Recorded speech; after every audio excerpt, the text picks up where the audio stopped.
निर्लज्जम सदासुखी ही म्हण तुम्ही ऐकली असेल। ही म्हण भोंदू बाबा अशोक खरातला तंतोतंत लागू होतीये। आता अशोक खरातची पोलीस कोठडीत SIT कडून कसून चौकशी सुरू आहे।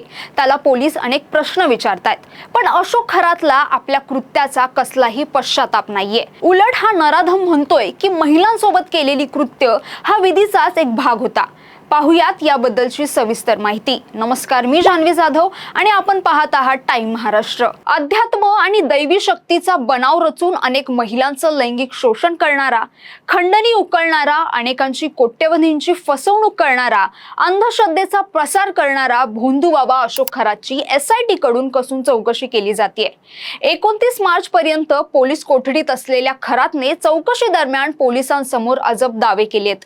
आपल्या निर्लज्ज कृत्यांना विधी आणि अध्यात्माच्या आड लपवण्याचा केविलवाणा प्रयत्न त्याने केलाय। माझ्या अंतर्मनाने मला धोका दिला, मी त्यांचे भले केले, तेच माझ्यावर उलटले। महिलांसोबत केलेली कृत्य ह्या विधीचाच एक भाग आहे। मी कोणावरही जबरदस्ती केली नाही, यापुढे मी माझ्या मेंदूचाच ऐकणार, असं अशोक खरातने पोलीस तपासात सांगितलं असल्याची माहिती सूत्रांनी दिली आहे। भोंदू बाबा अशोक खरात याने 150हून अधिक महिलांचं लैंगिक शोषण केलंय। यामध्ये अल्पवयीन मुलींचाही समावेश असल्याची माहिती समोर आली आहे। अशोक खरातच्या आर्थिक गैरव्यवहारांमुळे अनेक केंद्रीय तपास यंत्रणा सक्रिय झाल्या आहेत। अशोक खरात आता ED आणि फॉरेन्सिक आणि कस्टमच्या रडारवर आहे। कोट्यवधींच्या व्यवहारांची कागदपत्रे ED कडे पाठवण्याची तयारी सुरू झाली आहे। विदेश दौरे आणि विदेशी चलन व्यवहारांची सखोल चौकशी आता केली जाणार आहे। 21 देशातील दौऱ्यांचा खर्च कसा करण्यात आला याचा तपास केला जात आहे।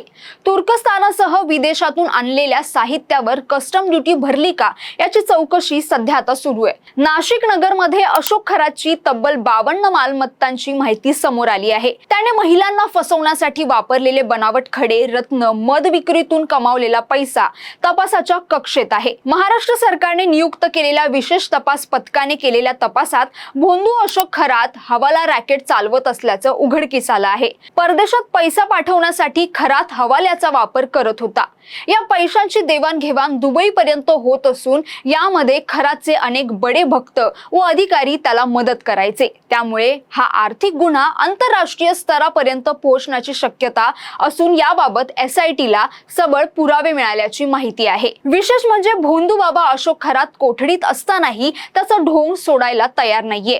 कोठडीत बसल्या जागी तो सतत मंत्रजप करताना दिसतोय। अशोक खरातने गेली कित्येक वर्ष अनेकांची फसवणूक केली, अनेकांना अंधश्रद्धेच्या मार्गावर नेलं, कित्येकांना लुटलं देखील आहे। पण अखेर त्याच्या पापाचा घडा आता भरलाय आणि त्याच्या काळ्या कृत्याचा आता पर्दाफाश होतोय।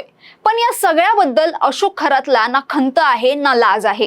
केवळ सुटकेसाठी खरातची केविलवाणी धडपड दिसून येते। या सर्व प्रकरणात आता तपासात पुढे कोणती माहिती समोर येते हे मात्र पाहणं गरजेचं असणार आहे।